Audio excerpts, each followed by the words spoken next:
Now we have Ashish Agrawal, President Head Marketing Agribusiness, Bajaj Alliance Insurance. He will be talking on the contributions of financial institutions, especially the insurance segment, that supporting the farmers in present conditions. Let us listen to Mr. Ashish Agrawal. Agrawal sir, please start. नमस्कार, मेरा नाम आशीष अग्रवाल है और मैं Bajaj Allianz general insurance company में फसल बीमा के प्रमुख के रूप में काम करता हूं। सबसे पहले मैं आप सभी किसान भाइयों को किसान दिवस की बधाई देना चाहता हूं और मैं कृषि जागरण टीम का भी शुक्रगुजार हूं कि उन्होंने मुझे आज के दिन आप सभी से जुड़ने का मौका प्रदान किया।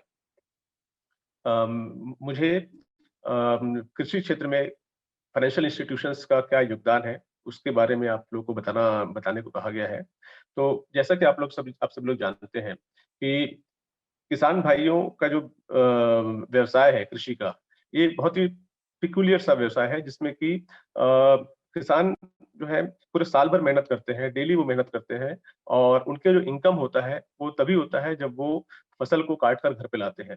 तो नॉर्मली वो साल में 2 बार या मैक्सिमम 3 बार होता है जबकि वो अपना प्रोड्यूस को मंडी में बेचने के बाद में अपने घर पे लेकर के आते हैं, उससे इनकम रहता है उनका।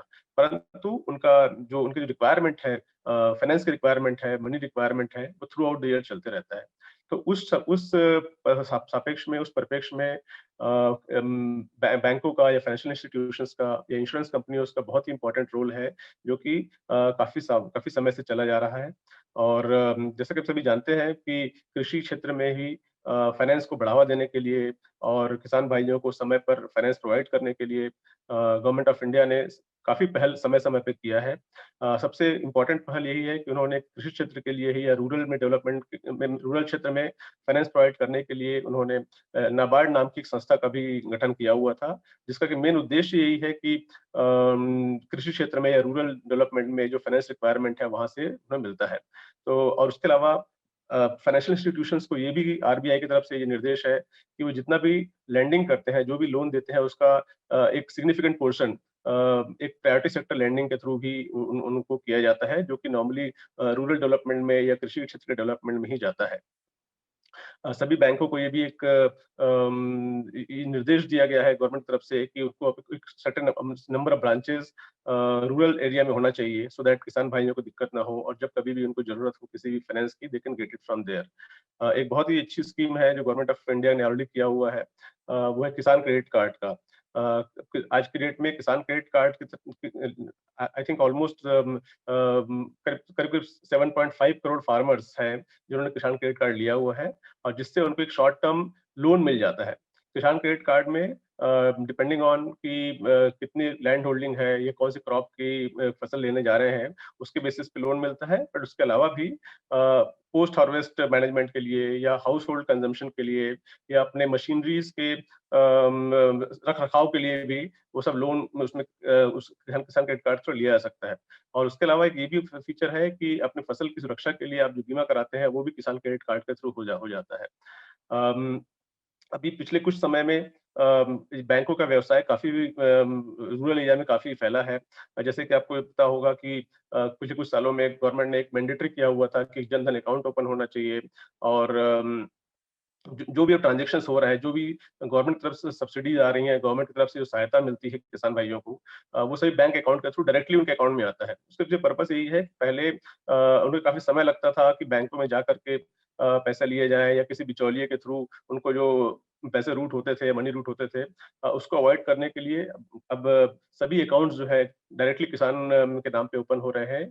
ये जनधन अकाउंट भी हो सकता है या दूसरे अकाउंट भी होते हैं। बट अच्छी बात ये है कि सभी गवर्नमेंट की तरफ से सभी सहायता जो है वो आपके अकाउंट में आ रहा है। तो इस तरह से बैंकिंग सेक्टर का काफ़ी योगदान है, जो जिस काफ़ी सहायता है जो कि फार्मर्स अपनी ले रहे हैं। और इसके अलावा मेरा जो मेन जो आपसे बात करने का पर्पज़ था, बिकॉज़ कि आई कम फ्रॉम इंश्योरेंस बैकग्राउंड, तो मैं आप लोग को यही बताना चाह रहा था कि गवर्नमेंट की एक स्कीम है, प्रधानमंत्री फसल बीमा योजना, जो कि आप सब लोगों को पता होगा कि पिछले 4 सालों से चल रही है। और इसका मुख्य उद्देश्य यही है कि in case of any kind of crop loss because of natural event या फिर नेचुरल कैलामिटी या फिर और किसी भी अनफोर्सीन रीज़न की वजह से यदि आपकी फसल का नुकसान हो जाता है, जिससे कि आप पे कोई वित्तीय भार ना पड़े, उसके लिए ये प्रधानमंत्री फसल बीमा योजना लागू की गई है।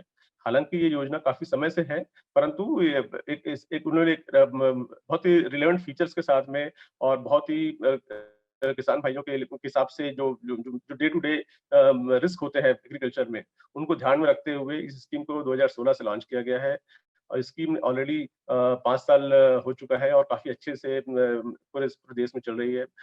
हर साल करीब-करीब 5 करोड़ किसान भाई इस योजना के थ्रू अपनी फसलों का बीमा कराते हैं और उनको इसका बेनिफिट भी मिलता है।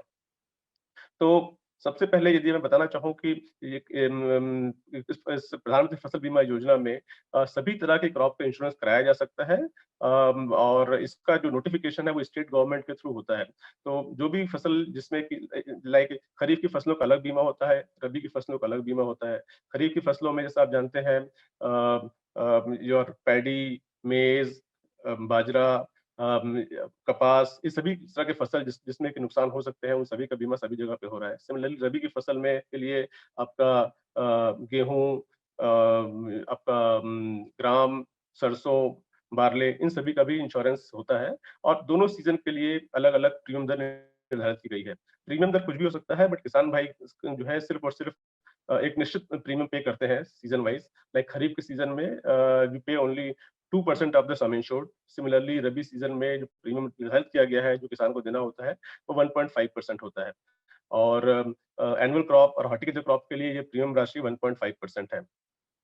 इस योजना में सबसे अच्छी बात ये है कि इसमें फसल बुआई से लेके फसल कटाई तक में जो जितने भी रिस्क हो सकते हैं, वो सभी इसमें कवर होते हैं।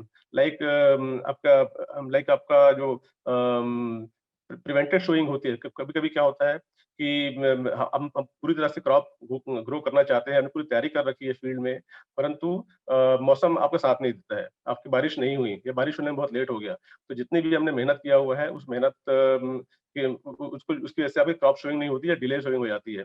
तो उसका प्रावधान जो है इस फसल बीमा योजना में प्रिवेंटेड सोइंग पैनल के अंदर किया जाता है। और इसमें ये होता है कि उस इंश्योरेंस यूनिट में जितने भी किसानों ने इंश्योरेंस कराया हुआ है, उन सभी को एक फिक्स मुआवजा जो है, एक सर्वे करने के बाद में गवर्नमेंट तरफ से डिसाइड किया जाता है और वो इंश्योरेंस कंपनी पे करती है। इंश्योरेंस कंपनी का इसमें रोल यही है कि जैसे ही मुआवजा डिसाइड होता है या क्लेम ट्रिगर होता है, वी हैव टू पे इट इमीडिएटली सो दैट किसान भाइयों को बहुत ज़्यादा अपनी मुआवजा लेने के लिए इंतज़ार ना करना पड़े। सिमिलरली जो दूसरा इस स्कीम में प्रावधान है, वो होता है लोकलाइज्ड कैलामिटी का। क्योंकि ड्यूरिंग द सीज़न ऐसे बहुत सारे रिस्क होते हैं, जैसे कि आपका खेतों में पानी भर जाता है, जिसको इनंडेशन कहते हैं और लैंडस्लाइड हो गया या रबी सीज़न में हेल स्टॉर्म की बहुत सारी घटनाएँ होती हैं। ये सभी चीज़ें बहुत इफ़ेक्ट करती हैं आपकी पूरी मेहनत को और फसल की पैदावार को।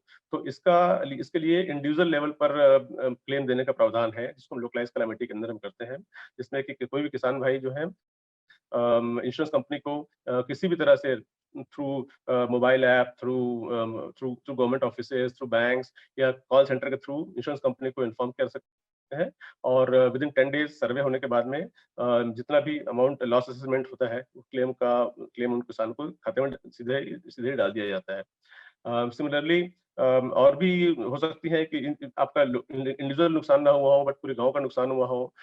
उस केस में भी मिड्स इन एडversity का एक प्रावधान है इस स्कीम में जिसमें कि सभी किसानों को यदि यदि उस पूरे विलेज में, उस पूरे गाँव में 50% से ज़्यादा क्रॉप लॉस हुआ हो, तो मिड्स इन एडversity का क्लेम मिल जाता है पहले ही।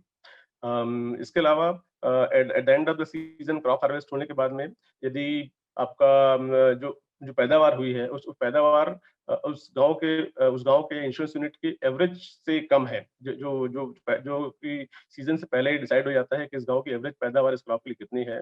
उससे कम होता है, तो जो डिफरेंस है, वो भी इंश्योरेंस कंपनी सभी इंश्योर्ड फार्मर्स को देते हैं।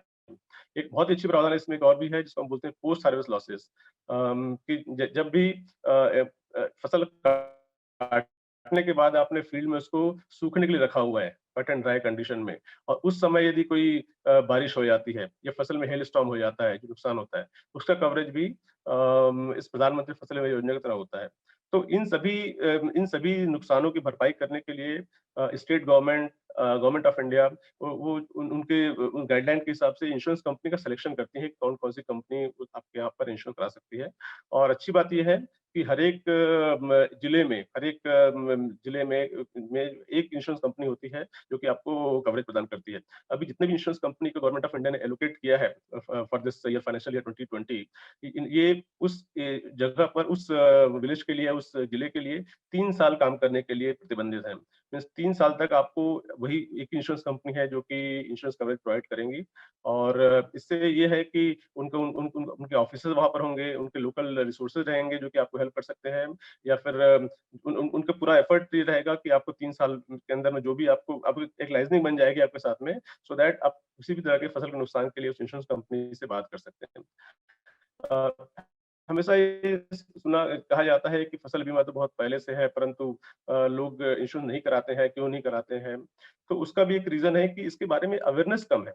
अभी भी लोगों को इंश्योरेंस का उतना इम्पोर्टेंस समझते नहीं है कि why we should do the insurance. हमेशा इंश्योरेंस का मतलब ये नहीं है कि हमें इंश्योरेंस कराया है तो हमको क्लेम मिलेगा ही। Insurance is a risk cover. तो उसकी वजह से कुछ लोगों को क्लेम मिलता है, कुछ लोगों को क्लेम नहीं मिलता है। इस चीज़ों को के बारे में अवेयरनेस क्रिएट करने के लिए, जानकारी देने के लिए हर एक इंश्योरेंस कंपनी काफ़ी प्रयास करती है। सभी जगह पर वो अपने मार्केटिंग एक्टिविटीज़ करती हैं, कैंप लगाती हैं, फार्मर्स मीटिंग करते हैं, सो दैट हर एक फार्मर्स को इसकी इम्पोर्टेंस बताया जा सके कि इंश्योरेंस क्यों ज़रूरी है, इंश्योरेंस कहाँ से कराया जा सकता है, और इंश्योरेंस के बेनिफिट्स क्या हैं। तो ये सभी एक्टिविटीज़ जो है करने के लिए फाइनेंशियल इंस्टीट्यूशंस में जितने भी इंश्योरेंस कंपनीज़ हैं, वो प्रयासरत हैं, और सभी का ये प्रयास है कि ज़्यादा से ज़्यादा किसान भाई इस योजना में सम्मिलित हों और अपनी फसलों का इंश्योरेंस कराएँ। आप लोग को मैं जस्ट बताना चाहूँगा कि इस फसल बीमा योजना ने काफ़ी अच्छा लोगों को बेनिफिट्स दिए हैं, पिछले 4-5 सालों में देखेंगे। जैसे कि आपको याद होगा लास्ट ईयर फ्लड आया था महाराष्ट्र में, कर्नाटका में फ्लड हुआ था, जिसकी वजह से पूरे जिले में पानी भर गया था, या बहुत सारे फसल खराब हो गई थी। तो महाराष्ट्र में करीब-करीब 11,000 करोड़ रुपीस का क्लेम दिया गया था इंश्योरेंस कंपनी के थ्रू। सिमिलरली इसके पहले के साल में ड्राउट की प्रॉब्लम थी। 2018-19 में सूखा पड़ गया था, और इसकी वजह से रबी की फसलें खराब हो गई थी बहुत सारे स्टेट्स में। उस समय भी काफ़ी कुछ करीब-करीब 5,000 करोड़ रुपीस का क्लेम इंश्योरेंस कंपनी ने दिया है। तो इन सब बताने का पर्पस ये है कि इंश्योरेंस कंपनीज़ हुए या बैंक्स हुए, वो इनका पूरा प्रयास है कि खेती में या एग्रीकल्चर में जितना ज़्यादा से ज़्यादा हम अपना योगदान दे सकें, सो दैट किसान भाई जो कि काफ़ी मेहनत कर रहे हैं, और they try to produce the best food grain in the world, और हम इंडिया को आगे बढ़ाना है खेती के थ्रू। उसके लिए जो प्रयासरत है, उसमें फाइनेंशियल इंस्टीट्यूशन का योगदान बहुत है, और आइडिया सिर्फ ये है कि चाहे वो डायरेक्टली फाइनेंशियल बेनिफिट्स देना हो थ्रू लोन, या फिर उनको वित्तीय जो सहायता चाहिए होती है in case of crop loss, वो सब भी इंश्योरेंस कंपनी के थ्रू उनको मिल जाता है। तो ये सभी चीज़ें हैं जो कि इंश्योरेंस कंपनीज़ या फिर बैंक्स या फाइनेंशियल इंस्टीट्यूशंस खेती में सहयोग कर रही हैं, या फिर अपना योगदान दे रही हैं। Thank you, Ashish ji.